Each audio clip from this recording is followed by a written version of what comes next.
Em junho de 2018, por unanimidade, os ministros do Supremo Tribunal Federal declararam inconstitucionais dispositivos da Lei das Eleições, Lei de 1997, que impediam emissoras de rádio e televisão a veicular programas de humor envolvendo candidatos, partidos e coligações nos 3 meses anteriores ao pleito, como forma de evitar que sejam ridicularizados ou satirizados. Levou mais de uma década, portanto, para que essa lei bizarra fosse revogada, em parte, e isso demonstra o medo que a classe política tem do humor. Sempre encarei o trabalho dos humoristas no Brasil de forma ambígua. Se por um lado afarta a matéria-prima, por outro lado a concorrência é desleal, uma vez que Brasília já é um grande circo. Esse é o país da piada pronta, como diz Zé Simão, mas isso não vem ao caso. O importante é que a censura ao humor, mesmo do tipo mais esculachado possível, denota um autoritarismo absurdo.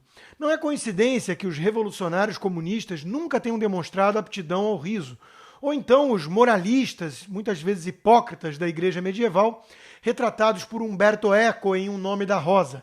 Sempre desconfio de quem não é capaz de rir de si mesmo de vez em quando.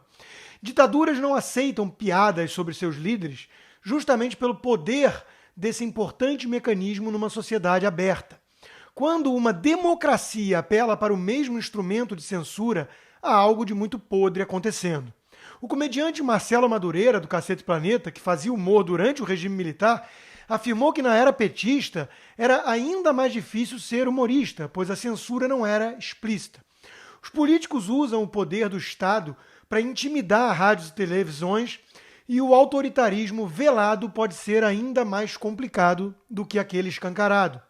Henry Bergson, em seu ensaio sobre a comicidade, afirma que o riso, pelo medo que inspira, mantém constantemente vigilantes certas atividades que correriam o risco de adormecer. Ele flexibiliza tudo o que pode restar de rigidez mecânica na superfície do corpo social, explica. Nesse sentido, o riso persegue um objetivo útil de aperfeiçoamento geral. Ele é uma espécie de trote social. A censura ao humor é uma grande palhaçada, mas trata-se de uma piada de mau gosto. Nada como fechar o ano com humor, portanto. Não um humor forçado, grotesco, feito apenas para chocar e ofender a fé alheia, como aquele do Porta dos Fundos sobre Jesus, e que jamais seria feito com ousadia similar com Maomé, mas sim um humor um pouco mais refinado, ainda que mantendo o tom do escracho. E contra políticos, os que estão no poder. Eu reservei para a última leitura do ano Tarde Demais para Pedir Bom Senso, do meu amigo Joselito Miller. Seus ensaios lidam basicamente com temas políticos da atualidade. Para ser mais preciso, com os principais personagens do governo Bolsonaro, da tal nova era. Se Buck falava da importância de imaginação moral, Joselito nos traz o que pode ser definido como imaginação imoral. Ele se coloca no lugar de narrador privilegiado para descrever diálogos íntimos dos figurões do governo, sempre adotando como fio de conduta os fatos da realidade. O mais engraçado no livro, portanto, é que apesar do humor evidente, a coisa poderia ter ocorrido dessa maneira mesmo que ele descreve. O recurso utilizado pelo autor é o do exagero, da hipérbole, mas sem abandonar totalmente um resquício de credibilidade. O que torna o livro tão engraçado e ao mesmo tempo assustador é exatamente essa ambivalência. A trama é crível. O alvo preferido de Joselito é Carluxo, filho do presidente Bolsonaro. As suspeitas que pairam sobre ele envolvendo o seu relacionamento próximo com um primo índio, as paranoias bizarras que levaram Carlos a ir de Rolls Royce com o pai no dia da posse armado, as conspirações contra ministros, tudo isso fornece um prato cheio para o humor. Após o próprio vir esses dias agora às redes sociais negar boatos de que seria homossexual, Joselito não perdoou. Diferente de Flávio, Carlos Bolsonaro diz que sempre manteve distância da rachadinha, diz um título de um texto recente. Eis a pegada do livro também, como num ensaio em que ironiza o erro de linguagem do vereador ao escrever que estava literalmente morrendo pelo governo, para ajudar o governo do pai. O autor coloca na boca de Carluxo, então, essa resposta ao Bolsonaro. Eu sei como são essas coisas, mas às vezes eu perco a paciência, porque essa gente vive literalmente metendo o pau em mim. Mas o mais importante é lembrar dos pés de barro de quem chega ao poder com um discurso muito messiânico, purista, calcado num populismo alimentado por comportamento de seita. Esse é o objetivo do humor iconoclasta de Joselito nessa obra. Lembrando que o humor tem exatamente esse papel, essa função social, de mexer em certas crenças estabelecidas e desafiar autoridades. O humor chapa branca é algo sem sentido.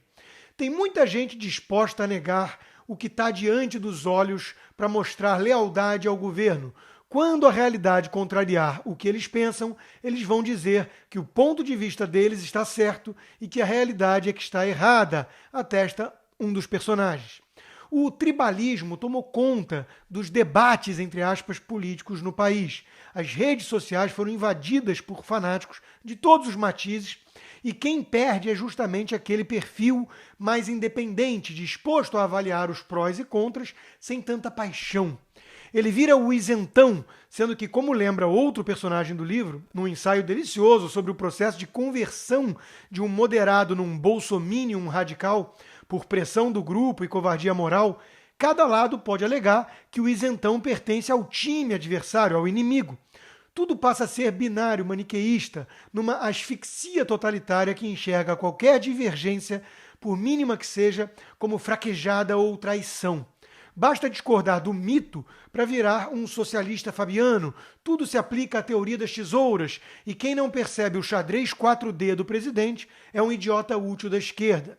Se há uma guerra e você não assume um lado, é porque está do lado inimigo, argumentou um dos personagens. E o outro retrucou.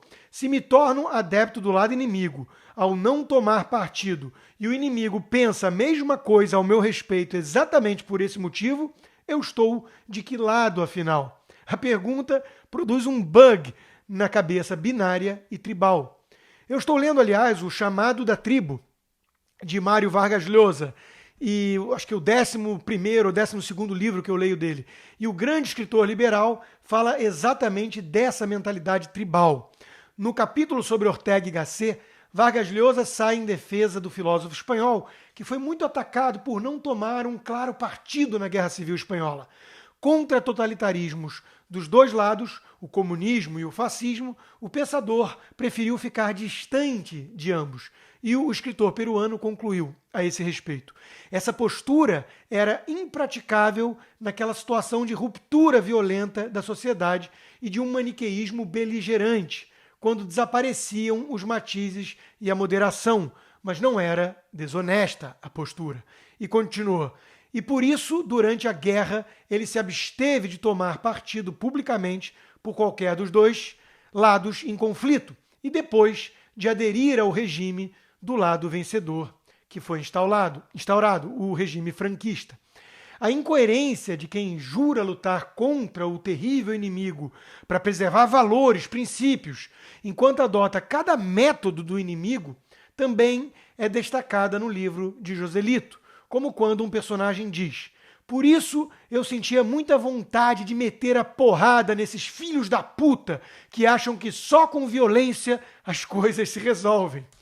Se a esquerda, que aplaude os black blocs e os antifa, enquanto discursa em prol da pluralidade e da tolerância, sempre foi hipócrita, o que dizer de uma suposta direita que fala em nome do conservadorismo enquanto destila ódio e sentimento de vingança que justificariam a justiça com as próprias mãos, algo diametralmente oposto ao império das leis? Enfim, por meio do humor ácido, Joselito Miller desarma um pouco essa aura messiânica de quem passou a falar em nome da nova era, para se referir a um clã familiar que está na política há 3 décadas, com toda a família no poder, sendo apoiado por uma legião de militantes aguerridos, muitas vezes fanáticos. Não quer dizer que não possamos reconhecer vários méritos, avanços e também deméritos e erros, mas como lembra Vargas Llosa, ainda sobre as lições de Ortega y Gasset, o liberalismo não pode ser reduzido aos aspectos econômicos.